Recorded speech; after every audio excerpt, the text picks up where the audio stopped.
ಕಲ್ಯಾಣಾದ್ಭುತಗಾತ್ರಾಯ ಕಾಮಿತಾರ್ಥಪ್ರದಾಯಿನೇ ಶ್ರೀಮದ್ವೆಂಕಟನಾಥಾಯ ಶ್ರೀನಿವಾಸಾಯ ಮಂಗಲಂ. ಶ್ರೀ ಗುರುಭ್ಯೋ ನಮಃ. ಹರಿ ಓಂ. ಆತ್ಮೀಯ ಮೇಷರಾಶಿಯ ಸ್ನೇಹಿತರಿಗೆ ಸ್ವಾಗತ.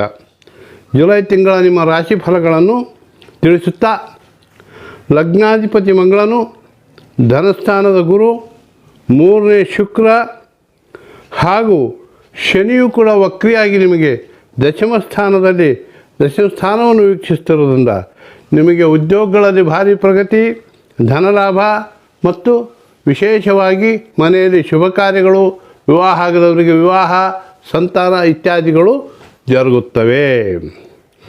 ಕಾರಣ ನೀವಿನ್ನೂ ನಮ್ಮ ಯೂಟ್ಯೂಬ್ ಚಾನಲ್ಗೆ ಸಬ್ಸ್ಕ್ರೈಬ್ ಮಾಡ್ಕೊಳ್ತಿದ್ರೆ ದಯವಿಟ್ಟು ಸಬ್ಸ್ಕ್ರೈಬ್ ಮಾಡ್ಕೊಳ್ಳಿ ಮತ್ತು ನಿಮಗೆ ಪ್ರತಿ ತಿಂಗಳು ಎಲ್ಲ ನನ್ನ ವಿಡಿಯೋಗಳು ಅಪ್ಡೇಟ್ ಆಗುತ್ತವೆ.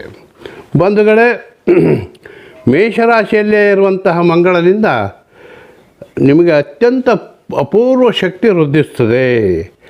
ಧನಸ್ಥಾನದಲ್ಲಿ ಅಂದರೆ 2ನೇ ಸ್ಥಾನದಲ್ಲಿ ವೃಷಭ ರಾಶಿಯಲ್ಲಿರುವಂತಹ ಗುರುವಿನಿಂದ ನಿಮಗೆ ಪರಿಪೂರ್ಣ ಧನಲಾಭ ಹಾಗೂ ಸಂತೋಷಗಳು ಮತ್ತು 3ನೇ ಸ್ಥಾನದ ಶುಕ್ರನಿಂದ ನಿಮಗೆ ಸಂತೋಷ ಹಾಗೂ ಧನಲಾಭಗಳು ಉಂಟಾಗುತ್ತವೆ. ದಿನಾಂಕ 29/6/2024 ನಿಮಗೆ 11ನೇ ಸ್ಥಾನದಂಥ ಶನಿ ಇತ್ತು ಕುಂಭರಾಶಿಯಲ್ಲಿ. ಆ ಒಂದು ಶನಿ ನಿಮಗೆ 10ನೇ ಸ್ಥಾನ ನೋಡುತ್ತಿರೋದ್ರಿಂದ ನಿಮಗೆ ಉದ್ಯೋಗದಲ್ಲಿ ಪ್ರಗತಿ ಉಂಟಾಗುತ್ತದೆ. ಇನ್ನೊಂದು ಶನಿಗ್ರಹ ನಿಮ್ಮ ರಾಶಿಯನ್ನೇ 3ನೇ ಮನೆಯಿಂದ ನೋಡುತ್ತಿರೋದ್ರಿಂದ ನಿಮಗೆ ಸ್ವಲ್ಪ ತೊಂದರೆಗಳು ಆಗಾಗ್ಗೆ ಆಗ್ತಿದ್ವು. ಅವಕ್ಕೆಲ್ಲ ಪರಿಹಾರ ಇದೆ.